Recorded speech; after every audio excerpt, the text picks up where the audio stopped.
नमस्कार दोस्तों, genius junction channel में आपका हार्दिक स्वागत व अभिनंदन करता हूं।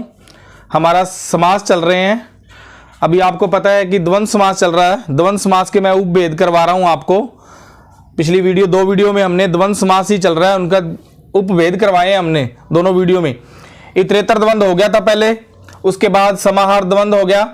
आज हम वैकल्पिक द्वंद्व के बारे में पढ़ेंगे कि वैकल्पिक द्वंद्व में क्या होता है। यह ध्यान रखना, द्वंद्व समास के उपभेद पढ़ रहे हैं हम। द्वंद्व समास के 3 उपभेद है, इतरेतर द्वंद्व, समाहार द्वंद्व और वैकल्पिक द्वंद्व। यह ध्यान रखना।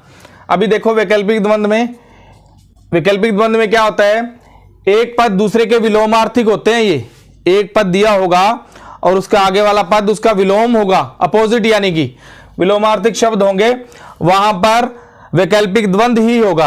आपको मैं रोज बताता हूं कि इस प्रकार से योजक चिन्ह लगाओ तो वहां द्वंद्व समास ही होगा, यह ध्यान रखना। परंतु आगे अगर बीच में से क्वेश्चन अगर डायरेक्ट पूछ ले कि वैकल्पिक द्वंद्व का उदाहरण कौन सा, तो आपने ध्यान रखना है। बस ये ध्यान रखना, द्वंद्व समास का ये द्वंद्व समास ही होता है। इसमें अगर योजक चिन्ह लगा होगा तो सभी में योजक चिन्ह लगा होगा।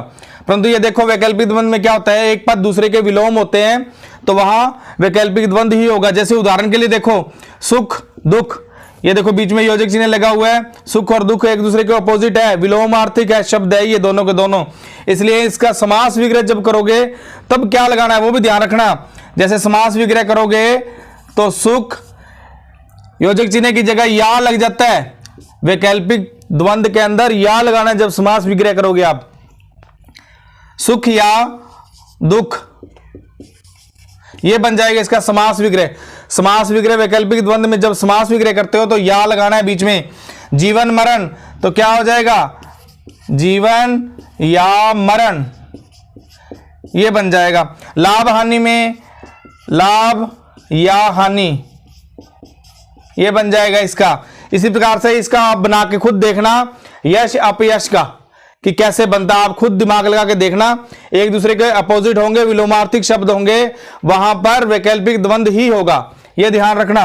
अब आगे एक और चीज देखो, इसमें वैकल्पिक द्वंद्व में एक और चीज लेके आए आपके लिए शॉर्ट ट्रिक के माध्यम से। अनिश्चित संख्यावाचक में भी अनिश्चित संख्या दी होगी और उसमें भी वैकल्पिक द्वंद्व ही आएगा, यह ध्यान रखना। निश्चित नहीं, फिक्स नहीं होंगी, अनिश्चित होंगी। जैसे उदाहरण के लिए देखो 2 4 कोई निश्चित नहीं है, अनिश्चित संख्याएं हैं, इसलिए ये बीच में योजक चिन्ह पे लगा हुआ है। सीधा अगर पूछ ले कि 2 4 में कौन सा समास है तो द्वंद्व समास है। अगर द्वंद्व समास नहीं दिया हो, इनमें से दे दे, इतरेतर समाहार वैकल्पिक एक अलग दे दे कोई, तो आप ध्यान रखना वैकल्पिक द्वंद्व ही करोगे। कि अनिश्चित संख्यावाचक में वैकल्पिक द्वंद्व ही आता है। 2 4 इसका समास विग्रह कैसे करोगे, 2 से 4 तक इस प्रकार से करना आपने समास विग्रह।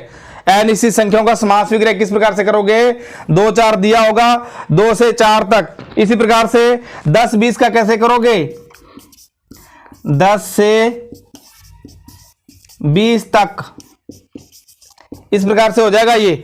और इसका आप खुद बनाना, लाख 2 लाख का, ये देखो लाख से 2 लाख तक कोई भी अनिश्चित संख्याएं आ जाए तो वो वैकल्पिक द्वंद्व में ही आएंगी। द्वंद्व समास का उपभेद है जो वैकल्पिक द्वंद्व, ये ध्यान रखना।